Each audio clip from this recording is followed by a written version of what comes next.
Les termes anatomiques. Les termes anatomiques vont nous permettre de repérer les mouvements de la sonde sur la peau. Utilisez les mêmes référentiels pour comprendre les instructions du mentor. Revenons d'abord sur des notions simples, la gauche et la droite. Quand on utilise les termes gauche et droite, on parle des côtés gauche et droite de la personne, debout, en position anatomique. On ne se réfère pas à la gauche et à la droite de l'observateur, bien sûr. De ce fait, sur ce dessin, vous avez le côté gauche ici et le côté droit là. Par exemple, si l'on vous demande de décrire le point A, la réponse correcte est à gauche du nombril.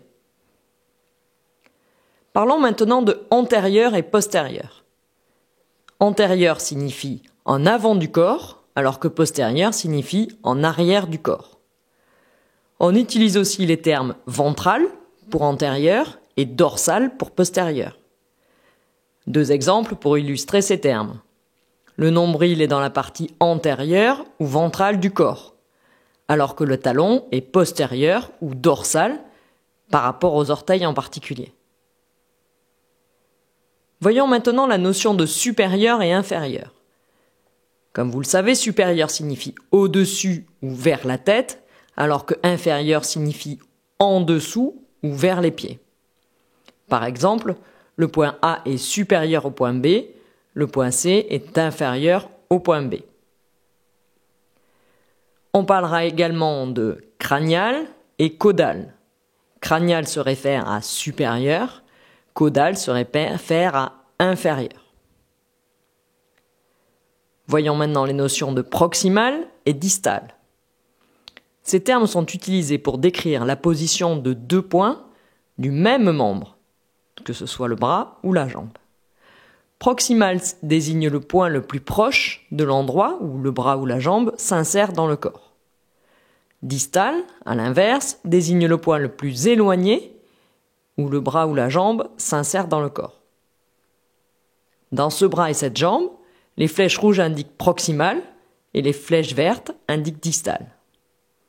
Par exemple, dans la jambe, le genou est proximal par rapport à la cheville, parce que le genou est plus proche de l'insertion de la jambe.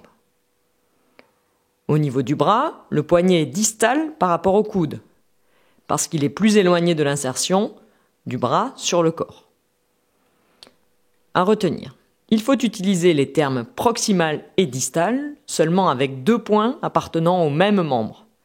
Si deux points n'appartiennent pas au même membre, comme les points A et B sur ce dessin, on dit que le point A est supérieur et non proximal par rapport au point B.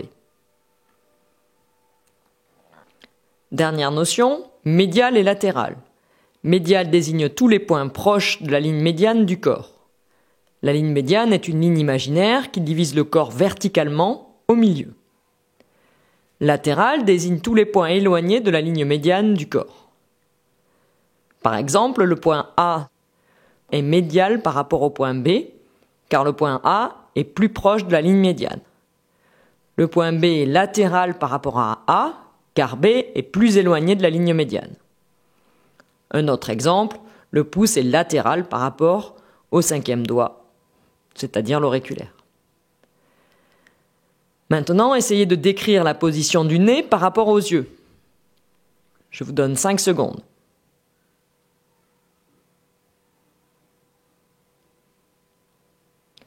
La réponse ? Le nez est médial, inférieur et antérieur ou ventral par rapport aux yeux. Les termes directionnels. Le but est de décrire la position d'une structure externe par rapport à une autre. Qu'est-ce qui se passe si l'on veut observer la position des structures internes ou organes, comme par exemple le cœur et le poumon? Pour cela, coupez le corps en tranches, appelées plans ou sections, et vous pourrez définir la place de l'un par rapport à l'autre. Il existe 4 plans anatomiques: le plan sagittal, le plan frontal, le plan transversal et les plans obliques. Pour chaque plan, il y aura des coupes différentes. Regardons le plan sagittal pour commencer. Le plan sagittal correspond à une coupe longitudinale, c'est-à-dire qui divise le corps en un côté droit et un côté gauche. Si la coupe longitudinale passe par la ligne médiane du corps, on appelle le plan médio-sagittal. Si la coupe ne passe pas exactement sur la ligne médiane du corps, on l'appelle le plan parasagittal. On trouve un exemple quand on va regarder les vaisseaux abdominaux, c'est-à-dire l'aorte abdominale et la veine cave. La veine cave sera en position médiane alors que l'aorte sera en position paramédiane. Le plan frontal maintenant. Le plan frontal correspond à une coupe latérale, c'est-à-dire qui passe en arrière du front. Cette coupe divise le corps en une partie antérieure et une partie postérieure. Par exemple, la coupe frontale de la tête sépare le nez de l'occiput. Le plan transversal maintenant. Il correspond à une coupe horizontale et divise le corps en une partie supérieure et une partie inférieure. Il sépare ainsi la tête des pieds, par exemple. Enfin, le plan oblique. Le plan oblique coupe le corps selon un angle oblique. Il désigne donc toutes les sections diagonales. L'exposition Bodies nous permet de mieux comprendre ces sections. Sur cette photo, la coupe est longitudinale de la tête aux pieds et sépare bien le corps en une partie droite et une partie gauche. Sur cette seconde photo, la coupe est latérale. Le plan ou la section est frontale. Enfin, sur cette dernière photo, la coupe est horizontale, le plan est transversal, le corps est coupé en tranches comme un saucisson.